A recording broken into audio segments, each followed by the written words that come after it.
you hear me? Yeah. Okay. Welcome. My name is Mary Raskin. I'm with the Kol Shalom Community for Humanistic Judaism, and we are very happy to host this event. The moderator for today's discussion will be Paul Golan, and I want to tell you a little bit about him. Let's see. He's the executive director of the Society for Humanistic Judaism, which is a national organization. Kol Shalom is a member of the national organization. Paul has been a Jewish organizational leader for nearly 2 decades. His writing has appeared in numerous magazines, and he co-authored 2 books on interfaith families. Paul is the white Ashkenazi half of a Jupanese, that is Jewish and Japanese, Jewish multiracial household. Paul is passionate about exploring how together we can make the world a better place, and I am pleased to introduce him. Hi, everyone. So I'm going to stand so I project, but you guys don't have to if you don't want to. Thanks, everyone, for being here and for taking the opportunity to talk today about, I think, a number of issues of growing concern to so many of us. So I hope we'll be able to step back and put the current political situation into some context and figure out what the heck is going on. So here's how the presentation is going to work. We will each take no more than 10 minutes to introduce ourselves and explain what our relationship is to the issues of church-state separation. Then I will pose a couple of questions that I have to my fellow panelists. We'll then take questions from the audience if you have any. There were index cards on your chair if you want to write it down, but I think it's okay that we can just kind of talk. If you do write it down, penmanship counts. Afterwards, we'll be available to talk in individual groups if there's something that we say up here that you want to explore even further.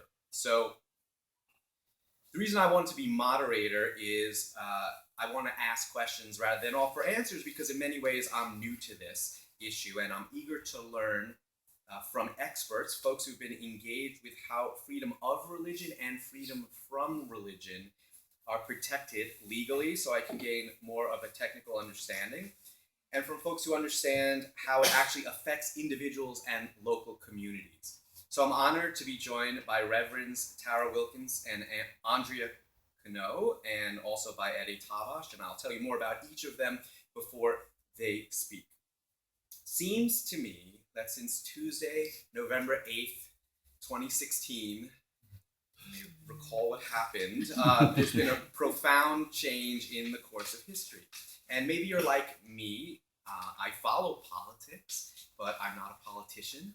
I don't even consider myself an activist. I've been working as an advocate for a decade and a half within a very specific community, the Jewish community, on very specific issues of inclusion, particularly for interfaith households, and also for LGBTQ, multiracial families, and all those who had been previously marginalized.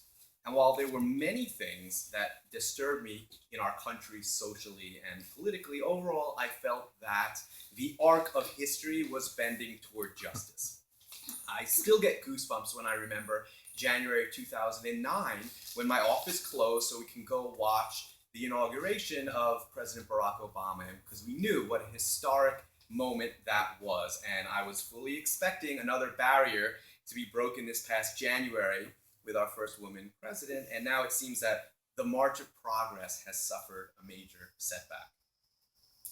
And that's why, like many of you, I don't feel I can stand by idly any longer. And that's why people who have never marched in the streets are now marching in the streets. So when we put this panel together, it was in recognition that many of the issues we care about as progressives are under attack from a religious perspective that's ultra-conservative, some might say fundamentalist, and that the foundational constitutional value of the separation of church and state is the pressure point that we need to strengthen to get back on the path to greater equality and more rights for all people. And so this is not about countering religion with no religion. This is about countering a particular approach to one religion that now seems to be pushed onto all of us. As a Jew, I'm part of a minority religion, and arguably no people have benefited more from the separation of church and state in this country than the Jews. I'm also an atheist and a humanist, and humanistic Judaism is a minority religion within a minority religion because we're not religious, we're non-theistic, we're cultural Jews. But of course, I have many friends and family members who are spiritual or believers, and I've grown increasingly outraged when I hear the religious right refer to what they're doing as Judeo-Christian values. Those of us who are Jews should shout that down every time because it's not Judeo. Jews in this country are overwhelmingly for a woman's right to choose. Jews in this country are overwhelmingly for LGBTQ equality. So, and then I don't think it's Christian values either. I think it's one approach that we're talking about countering. So I'm obviously very proud of the people in my community who are standing up and trying to positively change the world. But I fear the reason more Jews don't stand up against this notion of Judeo-Christian is because we're so comfortable. We are historically comfortable as Jews in America today. And I'm a white man in America. My grandparents, and certainly my great-grandparents, would be shocked to see the kind of privilege that I have today. In their lifetimes, the side of my family that were here in America were being denied entry into the top colleges because of a quota system that discriminated against Jews. They were being denied housing in certain neighborhoods. They were not being allowed to stay in certain hotels or join certain clubs. And of course, my family in Europe were being murdered for just being Jewish. And that happened to a generation of people who I actually knew, the ones who survived. So I'm connected to it, and yet that doesn't change the fact that I've personally never experienced it and that I am the beneficiary of an unfair system. So I understand why some Jews might want us to stay quiet about the unjust laws being proposed and the attack on separation of church and state under the cover of Judeo-Christian values, because we're still included. We're still on the inside of that. So hooray, we're not the top on the target list. But we as Jews should know better than anybody about nipping injustice in the bud. There's the famous Holocaust quote from Martin Niemöller about first they came for the socialists, and I did not speak out because I was not a socialist. Then they came for the trade unionists, and I did not speak out because I was not a trade unionist. And then they came for the Jews, and I did not speak out because I was not a Jew. Then they came for me, and there was no one left to speak for me. Mm-hmm. Today, the people on that list may be different, and we as Jews may not be next, but the process of stripping liberties from people is identifiable. And when we see it happen, we must be compelled to stand up and say no. So I'm very much looking forward to learning today and leaving here today with a better understanding of what we're fighting for and how we might best fight for it. So thank you very much for letting me speak. So I'd now like to introduce Eddie Tabach. Eddie is a lawyer in Los Angeles. He serves as chair of the board of directors for the Center for Inquiry. He also chairs the National Legal Committee of Americans United for Separation of Church and State, and was the primary speaker and debater for the California Abortion Rights Action League from 1981 to 2001.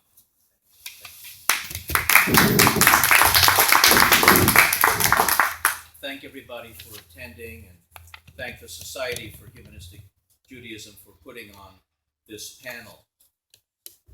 Today, we stand on the threshold of a bleak future, because whether or not there is church-state separation depends upon the composition of the Supreme Court. If President Trump is able to put just one more person on the Supreme Court after his first nominee has been successfully confirmed, we will lose church-state separation, we will lose LGBTQ rights, we will lose reproductive freedoms, and government for the first time ever will be able to forcibly favor belief over non-belief. So let me please set the stage by telling you what church-state separation is. The separation of church and state means, when properly applied, that no branch of government can favor belief over non-belief. No branch of government can favor one religion over others.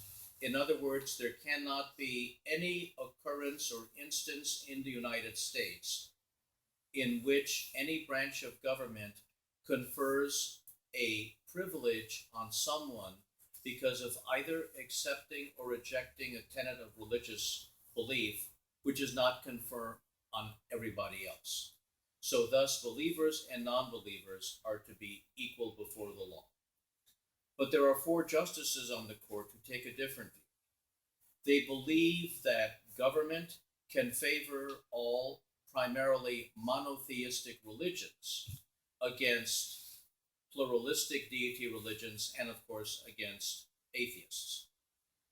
Justice Scalia, thankfully still in dissent while he was still on the court, spoke for then 3 other members of the court, in which he wrote in a dissent, luckily, the First Amendment permits the disregard of believers in many gods, in unconcerned deities, just as it permits the disregard of the devout atheist. How possibly can the First Amendment of the United States, principally drafted by James Madison, meant to protect the equal rights of conscience of everyone, how can that First Amendment allow discrimination against human beings within the United States because they have differing views on how the universe is put together? It cannot be the case that the religious right is correct in these views. So right now, with the confirmation of Neil Gorsuch to the court, there are 4 justices who would repeal this watershed church-state separation doctrine and replace it with the notion that government can favor belief over non-belief and even monotheistic belief over non-belief. If Justice Kennedy retires this summer, as is rumored, or Justice Ginsburg retires, if President Trump replaces either, let alone both of them, for the first time ever, we will have 5 justices who say government can now openly promote religion versus non-belief and monotheistic religion. The only thing that would not be permitted would be for government to favor one monotheistic religion over the others, but all such religions collectively could be favored over other points of view. Never before have we faced the danger that Americans could be rendered second-class citizens because of refusal to believe in a unitary supernatural being. So this is not about promoting liberal religion, promoting atheism. Today is about collectively protecting the rights of all of us. Now, what can we do if this bleak tragedy occurs on the Supreme Court and all the states are empowered to favor religion? We're going to have a serious problem on our hands. It is going to be a calamity of such colossal proportions that we progressives cannot do this on our own. We will have to reach out to libertarian-minded conservatives who say they believe in limited government and get them to work with us. A few nights ago, I was in Bakersfield, California, and there were 2 religiously conservative college professors that said they really didn't believe in the separation of church and state. I explained to them that if government can intrude into the bedroom, if government can intrude into private thought, if government can treat people differently by whether or not they subscribe to the right religion, we have the opposite of the limited government scheme that these conservatives claim to believe in, and they agree. So the objective that I have personally, I'll probably never live to see it, but my personal wish is that if in the near future, maybe 10, 15 years, someone stands up and says, I believe in church-state separation. I believe in total equal rights for the LGBTQ community. I believe in a woman's right to choose. I believe that government must be secular. That from that alone, we couldn't tell if they were a liberal or a conservative. We have to universalize the notion of church-state separation to transcend ideological boundaries and be universal.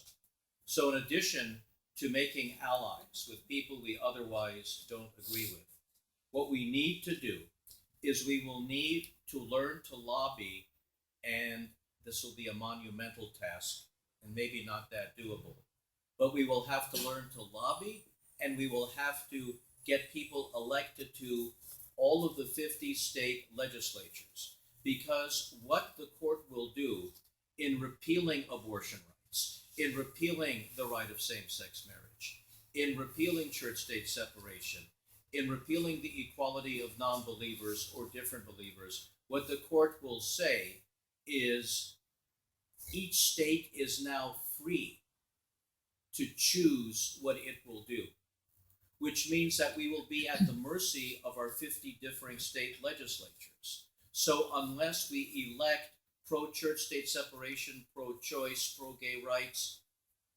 pro-freedom candidates to state legislatures, we will lose in the states and will no longer be able to appeal to the Supreme Court, because the Supreme Court will no longer be on our side.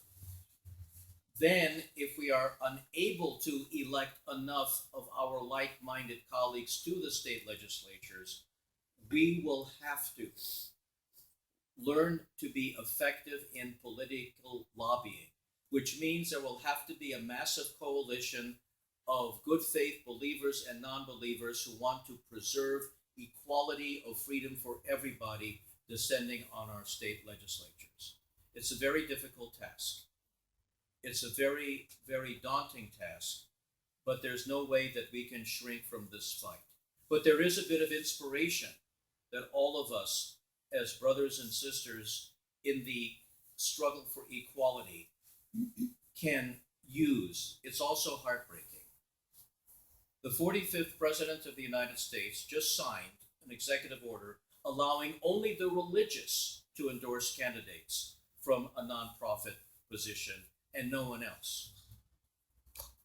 The 35th President of the United States said, as he was seeking office in the summer of 1960, I believe in an America where the separation of church and state is absolute. It is our objective to make sure that the ever-burning flame over the grave of John Fitzgerald Kennedy trumps the current administration. Thank you. Yeah.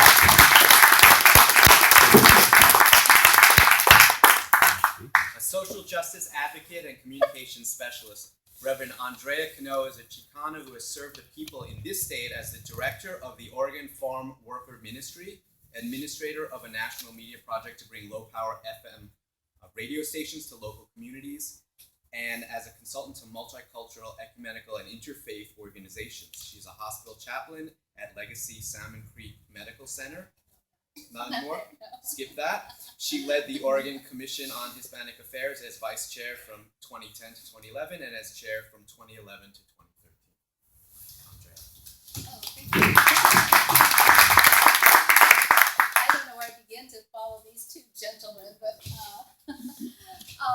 as shared, I am a Chicana. I was born in East LA in Southern California. Can you hear me? Is this loud enough? Yes. Okay.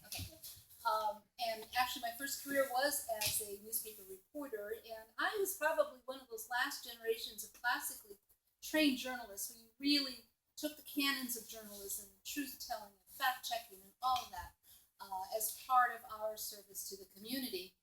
And really was staying with that, and bumped into, at some point, let me just backtrack. I was born a Roman Catholic, raised a Southern Baptist, and now ordained in the United Church of Christ.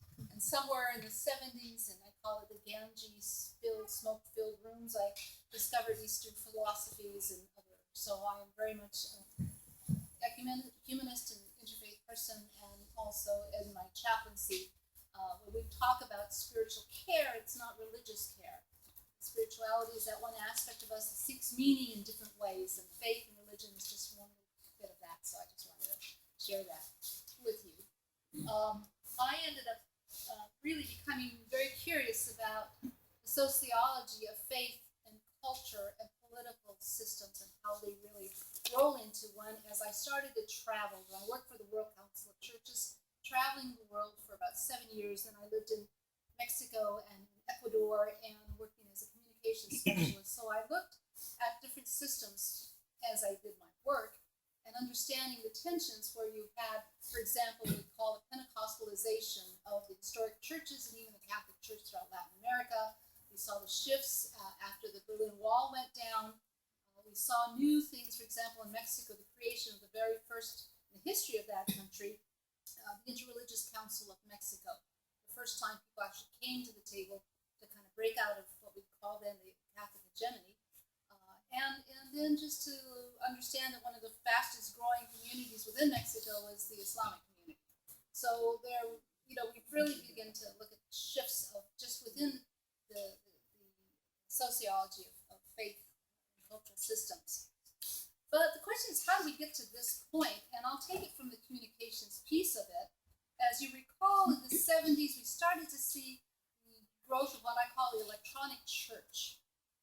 This was also a way of how people found their religion and their faith without any real grounding on maybe some basic theology and even biblical history or even faith history of most systems. By the time we get to the Reagan years, Reagan administration dumps out the fairness doctrine. The fairness doctrine at that time allowed, for example, if candidates came on at up to that point, you had equal time. So that equal time started to go away, and you have now an overwhelming, what I call it, capturing of whatever broadcast systems were in place. This helped also develop the religious right as they started to emerge. You saw the National Association of Religious Broadcasters becoming much bigger in terms of really clamoring and taking every frequency that they could in terms of radio and television, absorbing all of that, putting their stuff out there. And some of us who belong to more historic religion, we couldn't compete with that.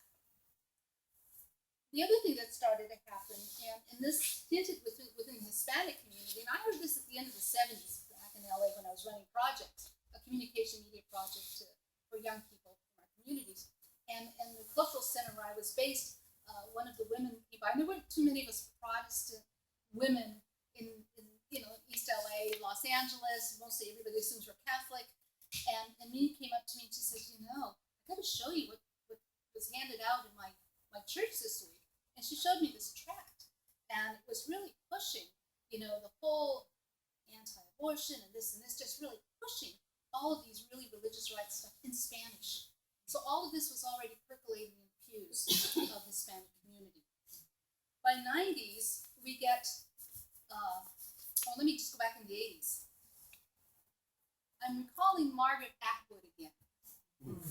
The Handmaid's Tale that everybody's now discovering again.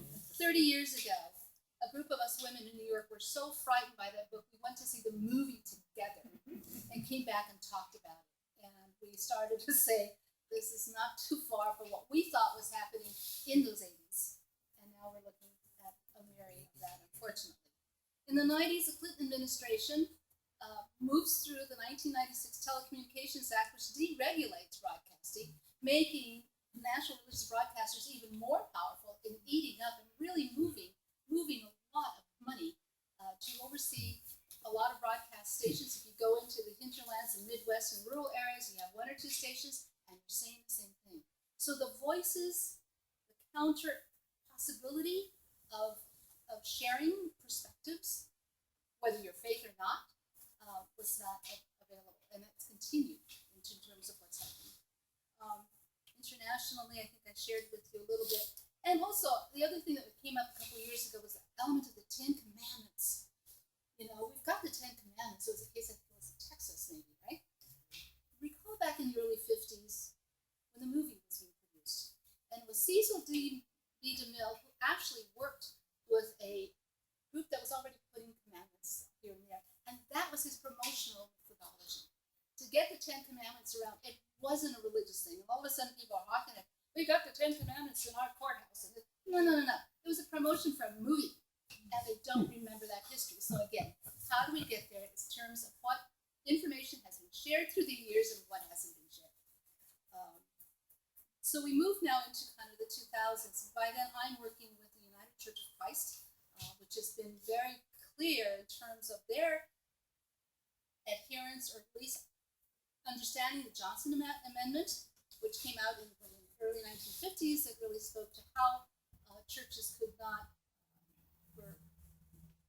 allowed to support one candidate in all the parliament. So the UCC actually produced something called a document that Our Faith, Our Vote, and gave very specific guidelines of what we were to do and not to do. And this was also moved into other denominations to say, this is what we really believe. The problem with that, and also the Johnson Amendment, it hasn't been really enforced.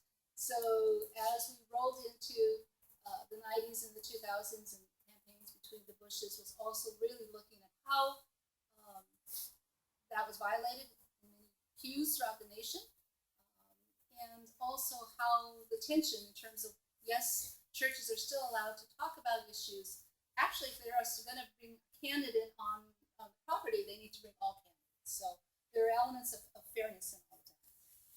So where I come to right now is also understanding that it's always been hard to keep separation of church and state, and I think Ed really explained that, the fact of favored over other favored possibilities. We know that church world service receives 70% of the money from the federal government to do the amazing work they do in terms of poverty and hunger and justice work. The American Jewish World Service, which I discovered during the Seder, the first night of Passover a couple of weeks ago, has an amazing amount of material, again, supporting climate change and justice and dealing with HIV, AIDS, prevention, a lot of things not only here but all over the world. So there's this interesting dance of how communities of faith are integrated, but the fear, as I also echo what's been said, is the overwhelming favoritism on one. And so I'm going to stop right now. I don't think I have anything to say right now until I answer your question. United Church of Christ and Executive Director of the Community of Welcoming Congregations in Oregon and Southwest Washington. She's a fierce advocate and justice warrior, proclaiming an inclusive gospel that honors the many paths to God. Pastor, leader, activist, writer, and mother are just some of her roles, but her favorite job is being Gram to her 9 grandchildren. That's not fake news? That's not fake news. Okay, mazel tov. That's the real deal.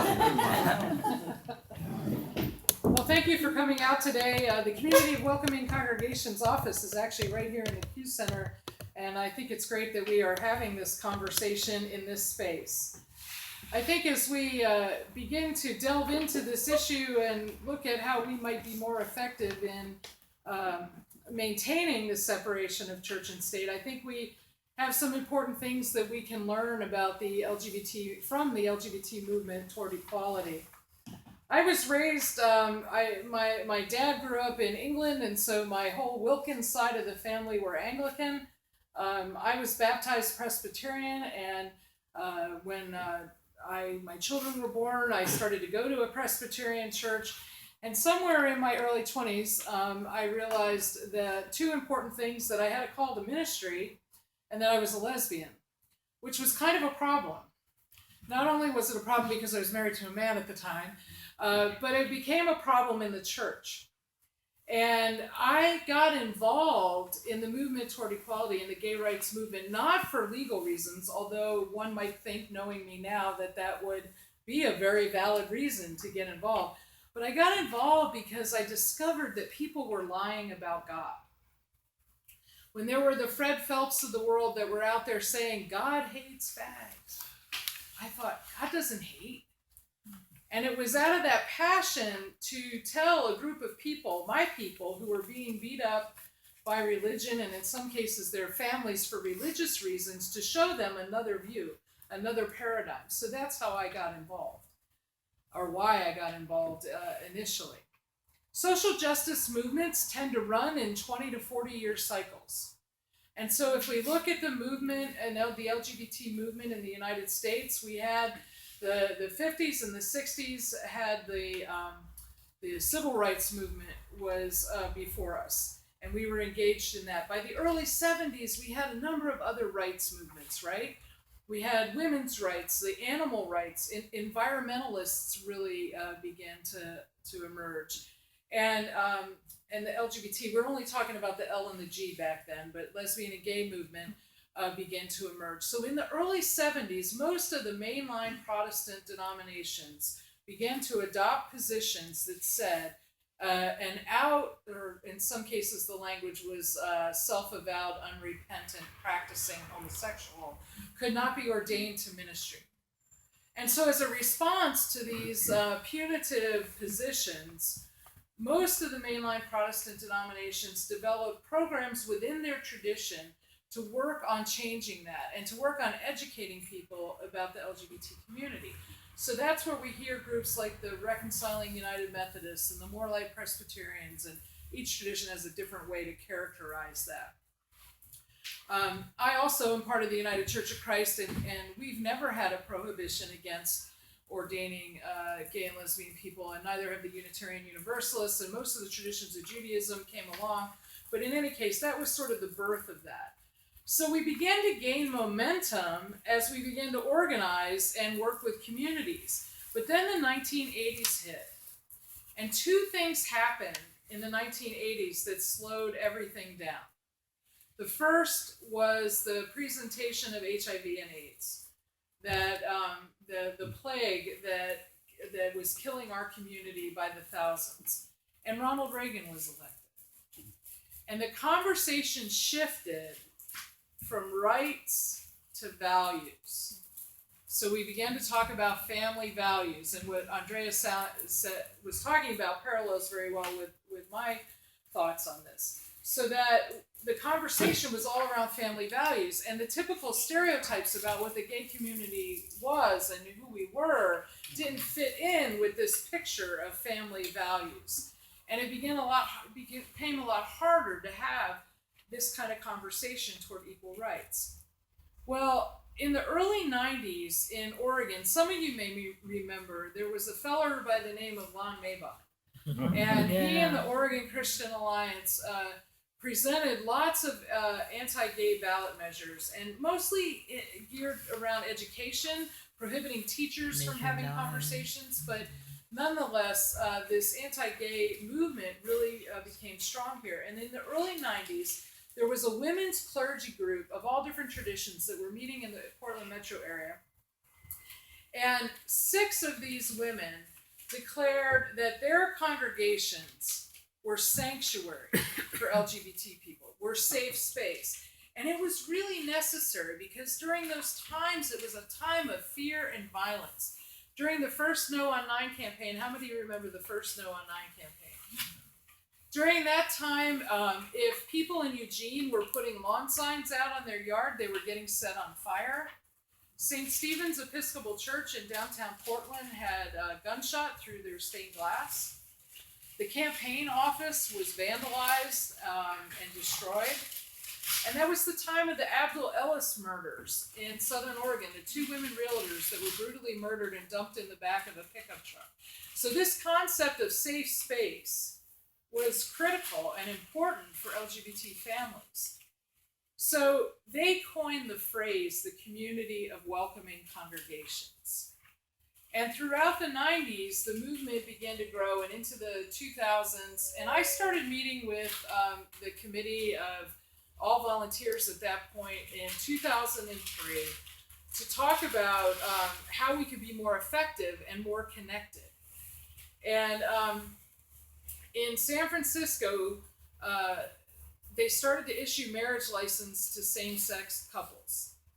And so I knew that we were going to have to take a position on that.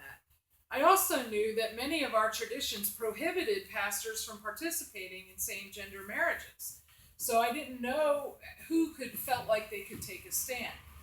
Now, if you had asked me then what the most important issue facing the LGBT community was, I would not have said marriage.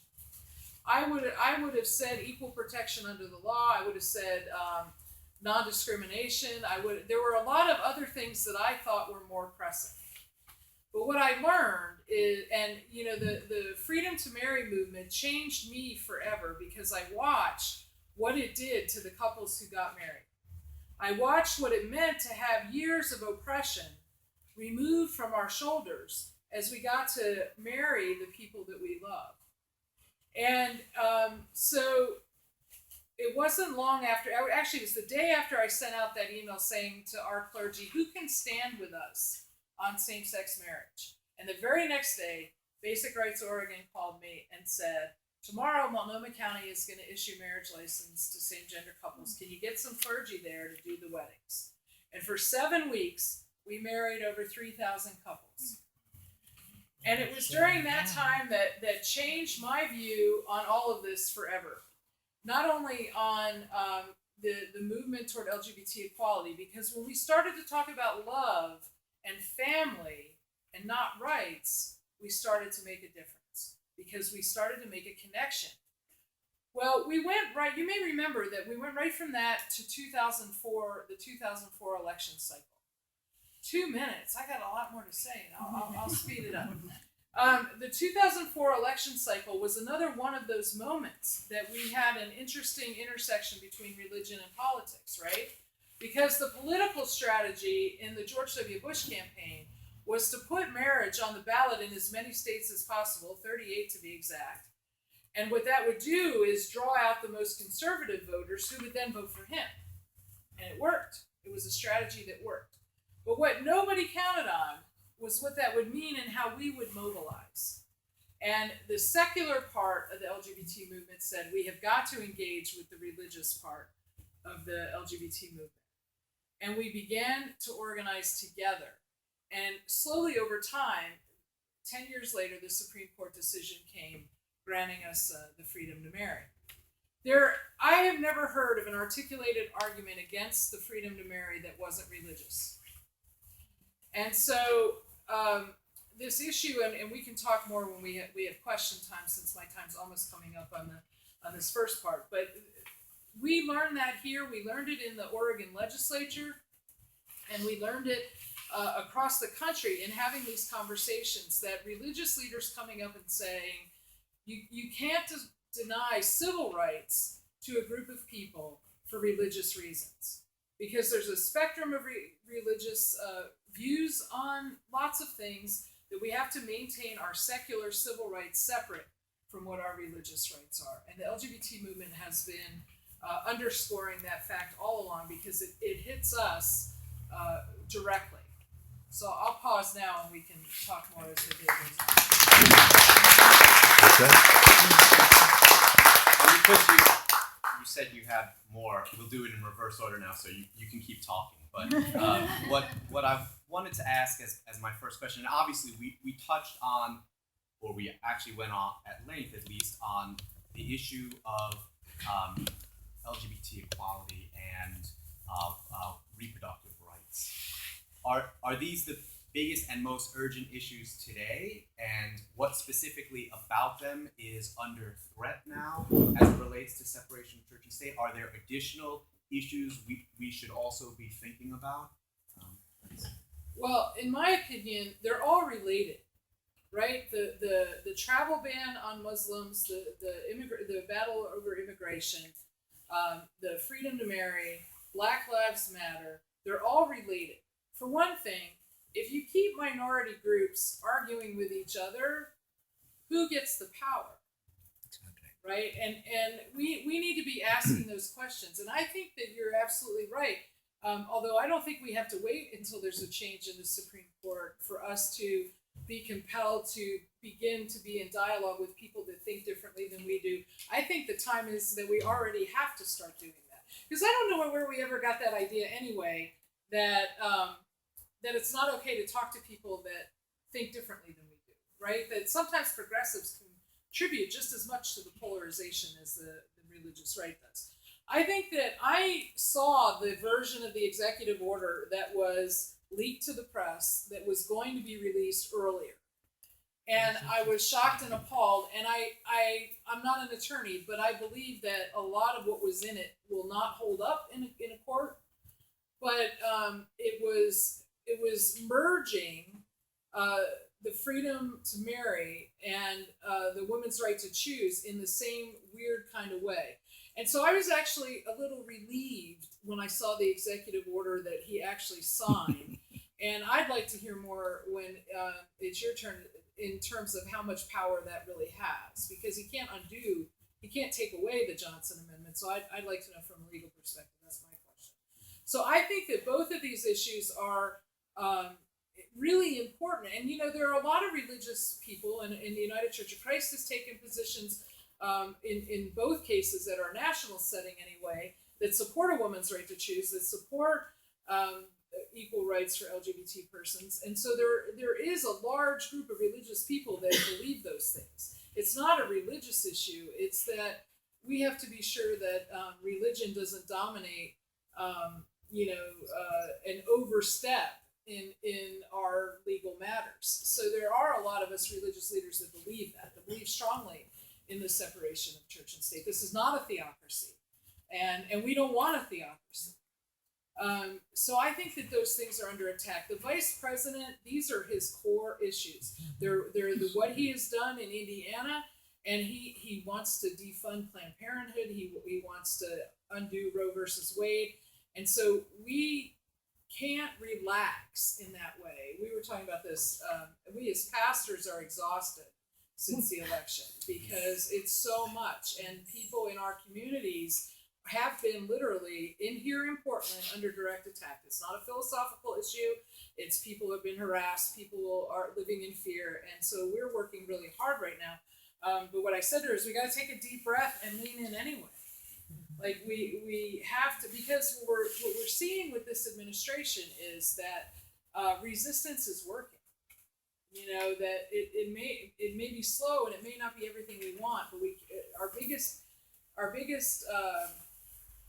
enemy right now is either falling into complacency or despair.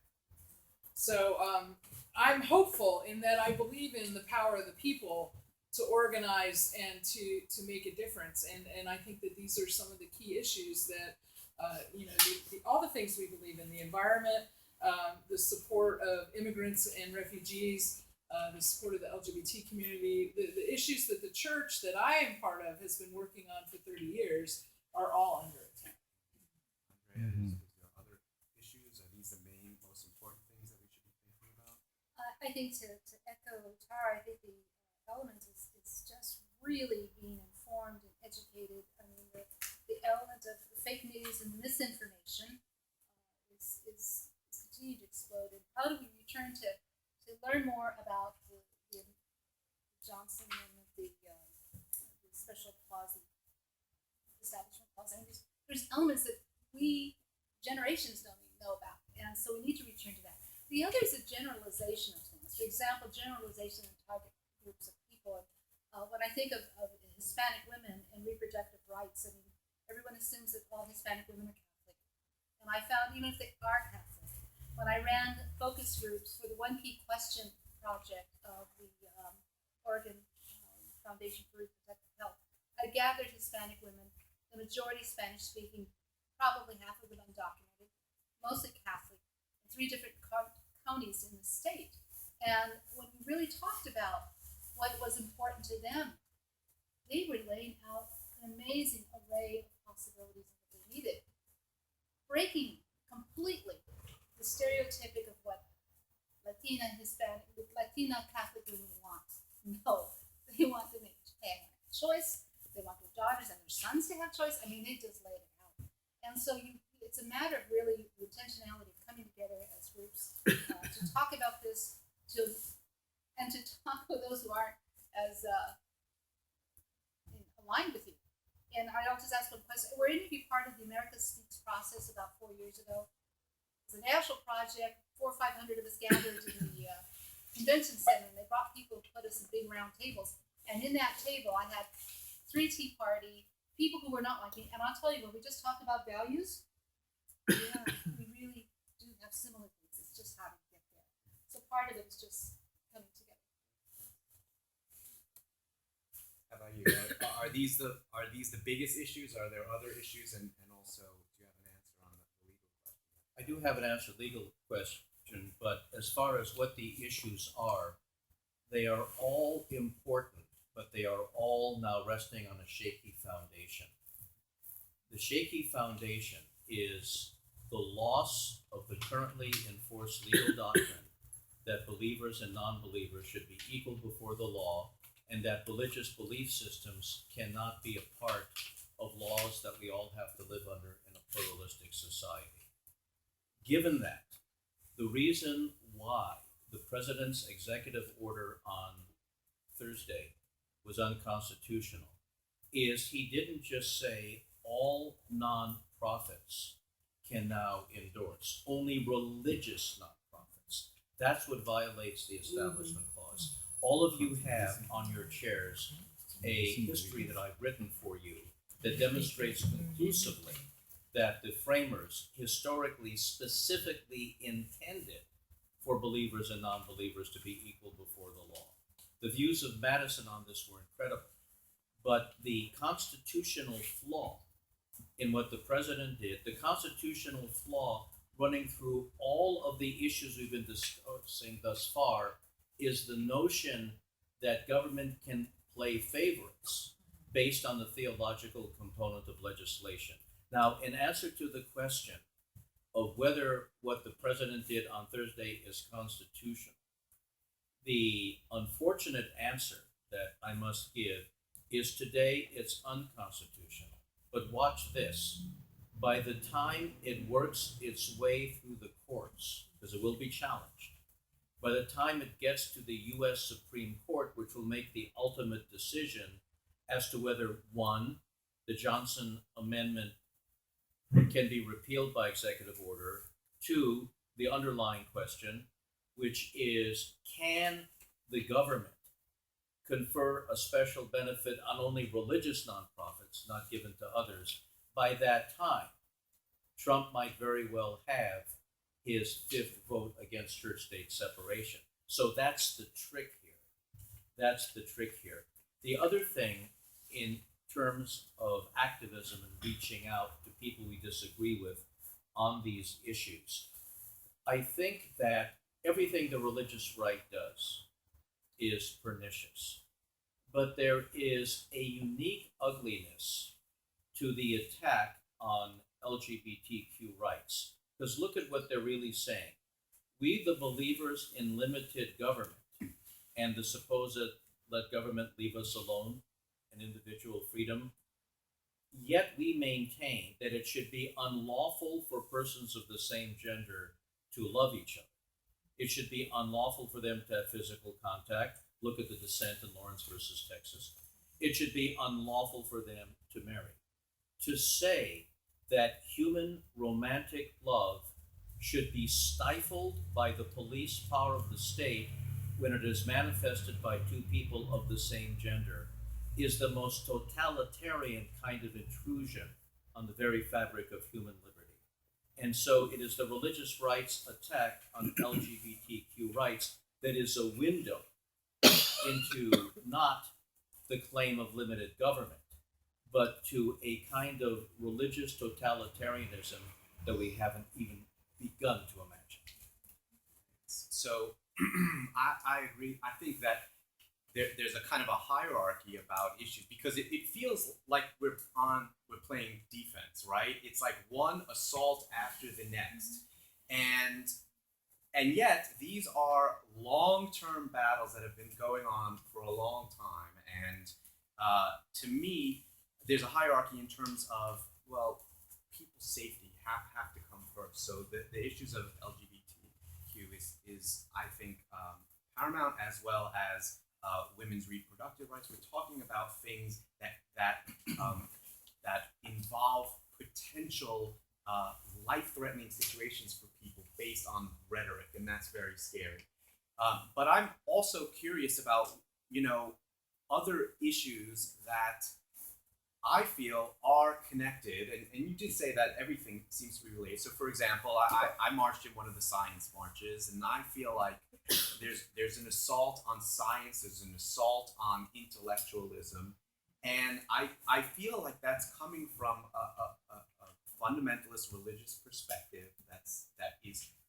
and frankly, I think it's because we've made progress and they feel threatened. And this is a huge counter reaction to the progress that's been made in a much stronger way that I think any of us had anticipated. And so I also want to figure out ways to counter that as well. I mean, the number that I hear about the age of the earth, for example. They want to teach creationism alongside evolution in schools, and they use this magical number of 6,000 years old is how old the earth is. And I know where that comes from because it's in the Talmud. You know, it was derived by the genealogy of dating from Adam. And the thing is, of course, you know, Jews don't only use the source text. They also debate it and come up with loopholes. It's why we're so good at lawyering. But We love that about you. yeah, but you know, this fundamentalist approach of if it's written here, and of course they're super selective because they're still wearing cotton poly blends, right? So they're going to be super. Yeah, so exactly. So they're super selective about the text that they use, but then they're using this approach, and so I'm curious. I'm looking for ways, and I know that we have to prioritize this stuff, but obviously people came out for that science march because it is about our health and safety. Because but it's more complicated to me than the LGBT because it's also tied into like big business. They want to be able to have unfettered access to natural resources, and so they're denying that climate change is accelerated by human activity. Like there's a lot more playing into it than simply this notion of, you know, our religious values are against what you people are doing. So that's a question that I have in terms of how can people counter it? How can people get involved to make a difference on some of these issues? And the other piece that I struggle with is when, of course, the counter argument is from the right. I have religious protection too. And so, the classic thing is if I own a bakery and I'm asked to bake the cake for a wedding between two people of the same gender, then that's an intrusion on my religious beliefs, and where's my religious protection? Okay, yeah. The question of the free exercise of religion and the right of individually religious people to discriminate against prospective customers and members of the public actually has an easy answer. My Orthodox rabbi dad always got upset when I said, "Dad, there's an easy answer." And he'd say, "My son, you don't know how horrible our people's history is. You wouldn't talk about easy answers." But I'm going to say there's an easy answer to this. The free exercise clause cannot supersede the establishment clause. They have to work together. Working together, they mean the rights of conscience of believers and non-believers must be equal. So this is the compromise. If your bakery is entirely devoted to your religion, if you are renting apartment units only to members of your religion, then it's understandable not to do things in violation of the religion. But the moment you deal with the general public, it is not an exercise of religion, and therefore you may not be able to use your religion as a basis for discrimination. Now, let's look at how this segues into the type of prejudice that even the average person not involved in our issues would understand. If you can tell, if a baker can say, "I'm not going to, though I deal with the general public, not bake a cake for a same-sex wedding," that also means that the owner of a restaurant that does business with the general public can say to a same-sex couple, "My religion opposes same-sex activity, I won't seat you." if you can turn people away from your restaurant that does business with the general public because you don't approve of same-sex couples, we are on the same wavelength as Lester Maddox, the governor of Georgia, refusing to seat black people in his chicken restaurant in the 1960s, which is how he got elected. He was the governor of Georgia right before Jimmy Carter. So once you are dealing with public accommodation, you cannot discriminate. However, because we were already losing the Supreme Court, we lost a very important case, the Hobby Lobby case, where I did an amicus brief, where now 5 justices on the court say, even if your business has nothing to do with religion, but it's arts and crafts, you may now have a special exemption from the requirement that your insurance policy for employees cover contraception. Okay, that is a horrible loss for our side. If a new Supreme Court, a Trump remade Supreme Court, says all you have to do is say my religion is against it, then you'll be able to kick same-sex couples out of your restaurant. You'll be able to refuse to make cakes. You'll be able to do all sorts of things. So we are on the threshold of the floodgates being open for individually religious people to be able to discriminate, even though the business they do doesn't touch upon religion. We saw that here in Oregon in a really interesting way in the 2007 legislative session. So in 2005, the bill that we were working toward was called Senate Bill 1000, and it had civil unions and non-discrimination in the same package. It was actually pretty beautifully written, I thought. But we had trouble, it passed in the Senate, but when it went to the state house, the then Speaker Karen Minnis assigned it to the Finance Committee. And you might think that that's really weird. Why would she sign it to the Finance Committee? It has nothing really to do with finance. And the reason being is that the rules in the legislature at that time were the Finance Committee was the only committee that a bill couldn't be called to the floor. That not by the chair, but by anyone could have the bill come for discussion. So it effectively killed it because the chair of the committee was a Republican. So in 2007, when we regrouped it, we had separate bills, one for domestic partnerships and one for non-discrimination.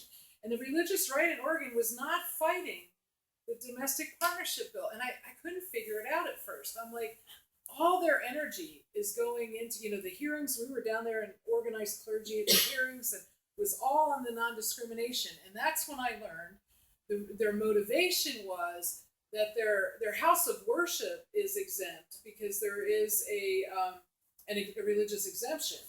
In other words, you're not forced to hire the gay organist. Not that any church would ever hire a gay organist or anything like that. But if you have a bookstore or a coffee shop or a restaurant, those businesses have to abide by the non-discrimination law, and that's what they were fighting. But I think there's a larger question here because while I do believe that there are those who hold these really strict religious beliefs who want us to live in a theocracy, I think what's happening is much more around money and greed and power and using this religion to manipulate the system and therefore us, so that those people that hold the power and the money can continue to do that. Mm-hmm. And so the only way, in my mind, as an activist, a pastor who happens to be an activist, is to organize together. It's that we all have to be willing to say enough. We've heard a lot of the criticism around the voting record for what happened in the election. And I've heard people be really critical of working class white women that voted for Trump. And my take on that is that they voted for Trump because they feel left out by the system. Their lives as working class people are not getting better. And they were looking to him to be the sort of savior to do that. Well, if their worldview is that the system has left them out, then we have something in common. Right? So why can't we partner with them, even if we don't believe all the same things? at my church, there was a time, and out of fear, where there was a reluctance to partner with groups that weren't open and affirming. Their community wasn't totally accepting. And I said, what do we care? We are. That's all that matters. We can be in conversation with people. So I think that being a unified front and challenging this together is really important. We care about immigrants. You know, we in our church we do a lot of work on the call to fix the immigration system and to love the people who have most recently immigrated. So anyway, I just think there's a larger issue, that it isn't just about the fundamentalist Christians who want to be in a theocracy. I think it's a great point, and I think a good illustration of that is who Bernie Sanders' message was also resonating with, even though he's a Vermont Jewish socialist. But you know, the white working class would have, I think, many would have gone with him because he at least was trying to draw them into. He would not mind Trump replacing him, just as Justice O'Connor didn't mind Bush replacing her, and now regrets it openly. Well, she was the fault. Yes. No, really at fault. So, okay, I might have crossed the line. It's a number of years I can say this. In the early part of the Bush administration, I wrote a letter to Justice O'Connor explaining that she doesn't realize how good she is on church-state separation and we need her to stay on. That may not have been all that kosher for a practicing lawyer to do. I had nothing pending before the Supreme Court, but sometimes you have to take a bit of a risk. I got a call from one of her clerks that said, "The justice is in receipt of your letter and wants you to know that," and that was it. That's it. Okay. I have a feeling that if I attempted that with Justice Kennedy, Attorney General Sessions would have U.S. Marshals at my door. And, You have done nothing illegal. yeah. Yes, ma'am. I'm sorry. Go ahead. Do you? What I'm hearing from the first people. Hang on one second. Do you I have a just want to response? ask you to answer at some point before we finish. Any update on the White House Office for faith-based relationships? Any of that? Excellent question. Yes, now you raise a very important point. You raise a really profound point. The Office of Faith-Based Initiative, which gives taxpayer dollars to only religious entities to do social work, no one else, founded by President Bush, continued by President Obama, is being kept in place by the current administration. The problem is, since Bush started it and Obama curiously preserved it, it's what the religious right wants. So it's right now just staying in place as it's always been. There is going to be an increase in its funding, obviously, because of the influence of the vice president. And they disproportionately support conservative causes. They're not, the projects that are actually getting money are not projects that are supporting the LGBT community or women, who need help or whatever. Mrs. Otto. What I was going to say was that what I'm hearing and what I'm feeling as I listen was that we're all very concerned about the Supreme Court. And so I'm wondering if some of the energy that's being directed to various sections mightn't be diverted in some way so that pressure is put on to legislators regarding the very likely possibility that there are going to be some vacancies on the Supreme Court, because it seems that we've got a lot of things going on for a lot of different groups, and maybe that larger umbrella is really where we should be focusing more of our attention. Good question, but you see, curiously, we can't do that. There's only one thing we can do with the Supreme Court, and that's to change the leadership of the Senate, because it is the Senate that confirms justices. Right. So outside of switching which party controls the Senate next year, that's all we can do. Yeah. So unless we're completely involved in that, nothing else matters as far as the Supreme Court is concerned. So we might as well address all the other issues anyway. So, to be technical about it, unless each and every one of us will devote all our time to retaking the Senate next year, which is the only way to block these types of justices, then outside of that, there's nothing we can do. So we might as well work on all these other issues on a political level.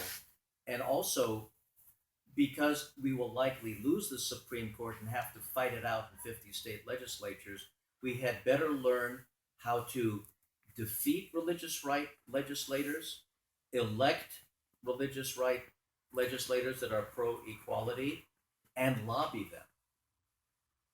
I would add another piece to that is the whole level of citizen governance to get named on committees and commissions for the state, for the county, the city, where that can help inform any policy development as well. Great. Yeah, sure. What is the most effective way to try and convince people, regular religious people, that it's in their interest to have support of separation of church and state?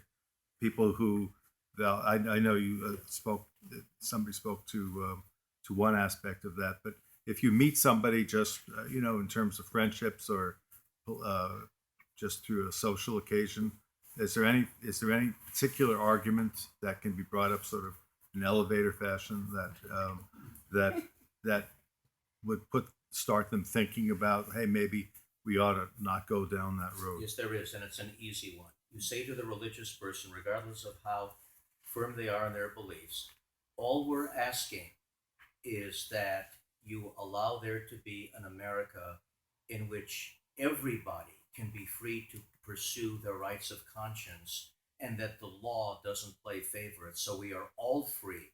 You are free to believe fully, and I'm free to believe fully what I want to believe, and that the separation of church and state protects both the believer and non-believer equally. As a lawyer, I'd offer them a settlement. I'd say, I got a settlement offer for you. Continue to believe whatever you want. Just don't commandeer the police power of the state to impose it on others. I would say, just the term in Spanish after that is creando un mundo donde quepan todos, creating a world where everyone belongs.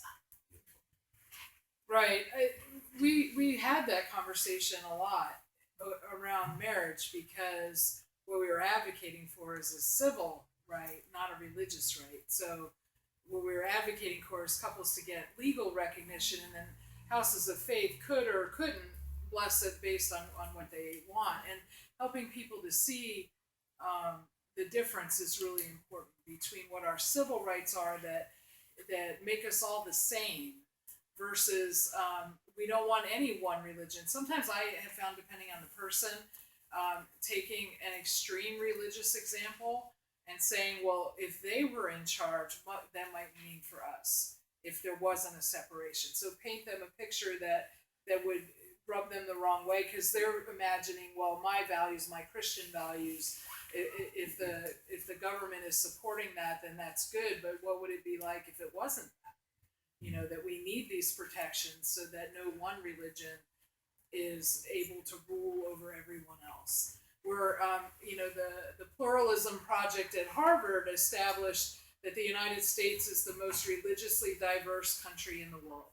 And so we don't know that, though. Most people don't know that because we politically only see the religious right as that example. In fact, most people can't name more than one or two or maybe three religions, right?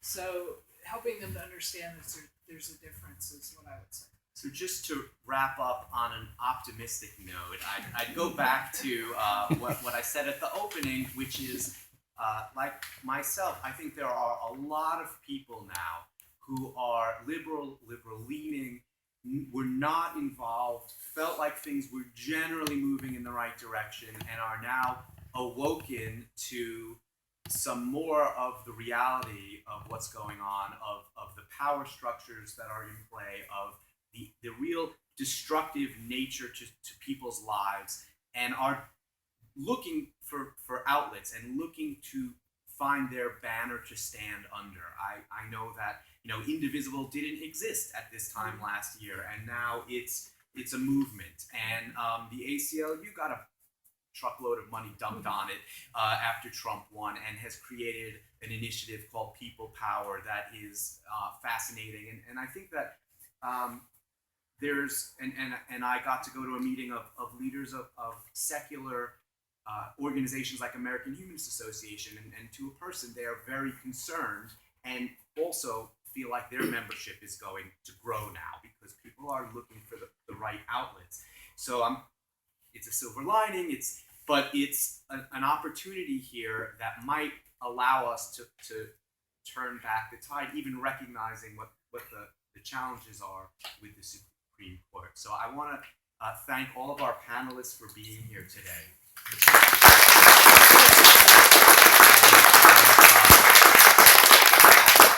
I hope you can stick around and talk with people individually. So thank you all.